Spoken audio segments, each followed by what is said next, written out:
le camion poussif dans lequel il avait pris place arriva au lac du Saint.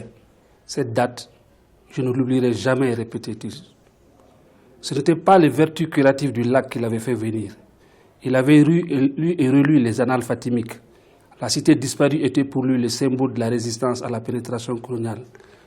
L'étudiant en histoire était venu contempler les vestiges du passé. De nombreux mendiants somnolés adossés au mur d'enceinte du mausolée. Il se dirigea vers le caravansérail, à la sortie ouest de la ville, mort de fatigue. Un poste transistor crachoté sous le hangar servant de réfectoire. C'est là qu'il a pris la terrible nouvelle.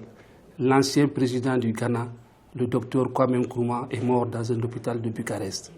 Les enfants de Nkrumah relatent un peu l'Afrique dans les années 70 à 90, avec, n'est-ce pas, les soubresauts de cette période, le mouvement estudiantin qui était à l'époque fortement politisé et qui reposait essentiellement sur la réalisation de l'idéal panafricain de Nkrumah. Cet idéal qui ne pouvait se réaliser pour eux, selon eux, avec, n'est-ce pas, le micronationalisme qui était développé et la balkanisation. Donc l'idéal de Nkrumah qui était de construire une Afrique unie et forte, eh bien c'était ça qui sous-tendait l'action de ces jeunes-là. C'est ce que j'ai essayé de retracer. Comme je l'ai dit, c'est-à-dire que nous sommes d'une génération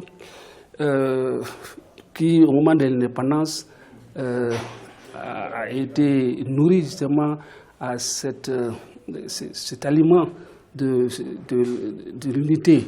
On se voyait d'abord en Africain avant de se considéré comme Malien ou Sénégalais ou Congolais. On était d'abord Africain. C'est pour dire que ce n'est pas maintenant qu'il faut baisser les bras.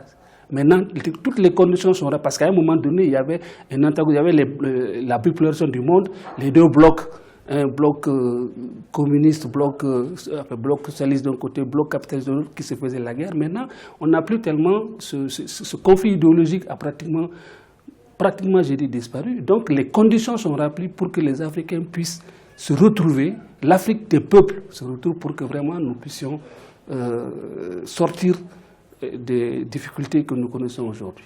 Le message, si on peut parler de message pour un livre de cela, est que il y a des difficultés aujourd'hui à construire l'Afrique, surtout du point de vue des études.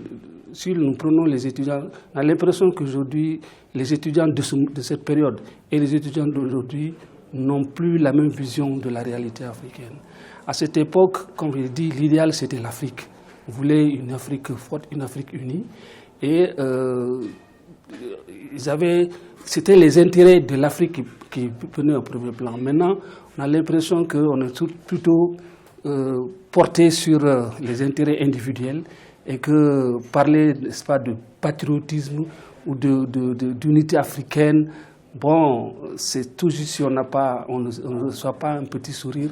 Et c'est pour dire à ces jeunes que l'idéal pour lequel leurs pères et grands-pères sont battus, que cet idéal-là, le flambeau ne doit pas s'éteindre.